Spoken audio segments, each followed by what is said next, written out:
Jumping back into Teenage Mutant Ninja Turtles 2003 reviews today, we're talking about the episode Garbage Man, in which the Turtles must investigate the kidnapping of homeless people throughout New York by someone in a souped-up garbage truck, which is technologically capable of outmaneuvering even their tech. Their, what do they call it?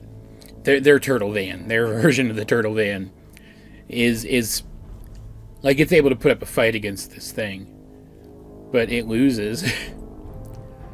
And it's a really good chase. But man, this thing is dangerous. And in the end, they do track it back to its source and manage to save everyone, engaging with the villain, known as the Garbage Man. And overall, I like this episode a lot. Like, I don't think any episode of this show so far has been entirely devoid of good things. Even the episodes that I haven't felt were very good overall, they at least had something good in them.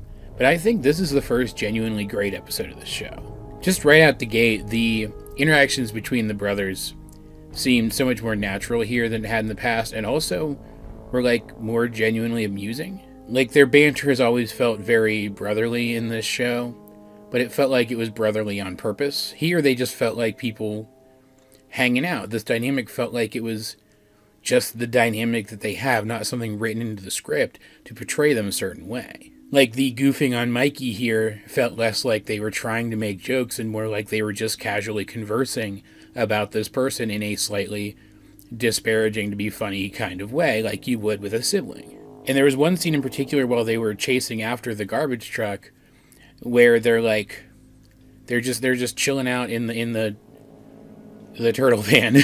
and I can't remember who it was. Raph was driving. Was it Donnie, maybe? I don't remember. One of the other turtles wants to fire off the rockets, and Raph just kind of moves aside and lets him do it, you know? It just kind of... It felt very casual. The relationship between these characters felt very casual and real, even during situations that they themselves were not casual. Not to mention that the reason the turtles are brought into this search for the missing homeless people is because they are friends with them. And this is something that, like, it makes sense, but, like, it never made it into, like, the 2012 show. But, like, these are people who, regardless of whether or not they should be, are often forgotten by society and overlooked by society, and society doesn't tend to want to hear what they have to say. So it makes sense this is a demographic of people that the Turtles would really bond with. Not only are they ostracized in a similar way to the Turtles, but this is a group of people that if they start talking about humanoid talking turtles, most people aren't going to actually take them seriously. And I can't remember if these characters come up in the show again. There's one character in particular, they call him the Professor, that I do feel like I remember, but I might just remember him from watching this episode.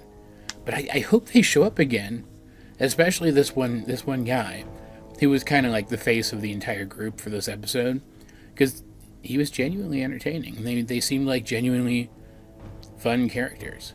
But they're the ones who mention the Garbage Man first, and even though the Turtles think they're goofing around, Donnie decides that they do need to take this seriously, at least until they're sure that it's a joke. So he goes back to investigate. And this is where I realized that this episode was going to shape up to be a little bit better than some of the past ones. Like, it took things slow. It let things unfold at a more natural pace, for lack of a better term. Like, Donnie shows up, and all of their buddies that they were just hanging out with while they were looking for salvage to use to build up the lair, they're gone. And you can already see the like puddles of vehicular fluid and the tire tracks that Donnie is about to investigate more closely in order to start working out what it was that took them away. Then we get a montage of them talking to other unhomed people and trying to learn more about this thing, but they aren't really getting anywhere. So in the end, they end up having to use what knowledge they do have of the thing, what little that their specific friends were able to tell them, to set a trap for it. And that leads to the chase that I mentioned earlier, which is a really good showcase of why this vehicle is so dangerous. It's able to counter basically everything they throw at it and attack back. And it's even amphibious, since they run into the water thinking they've defeated it, only for it to then drive off underwater towards an offshore garbage dump, which leads them to the final location of the final battle with the villain. And that is all in like the first half-ish of the episode. But unlike some of these other past episodes that have felt kind of packed when they had that much stuff in them, probably because we're at the point in the show where we don't have to like introduce and establish main characters anymore, but also because they just handled the pacing better by implying for us some of these interactions that they had with some of these other people through that montage, rather than spending the time to actually like show us them in full when they didn't need to. But even then, that just makes this episode better paced than a lot of the previous episodes that we've talked about so far. What really makes this episode great is what comes next, the message of the episode. Like, they've already called out at one point, like flat out called out the fact that nobody, and this is like the general nobody, there are obviously individuals who do, but like as a society, we don't see homeless people, we don't care about them nearly as much as we should. It makes them the perfect demographic to snatch up and take away without anybody, let's say knowing, but like what we really mean here is caring, frankly. But then, you know, being amphibians, the turtles are able to get to this offshore trash dump very easily. And they've already pointed out at one point that this is the best run trash dump in the city or something. It doesn't matter. It's profitable is the point. And then you get there and the garbage man has enslaved all of these invisible people. Like, they don't sugarcoat it at all.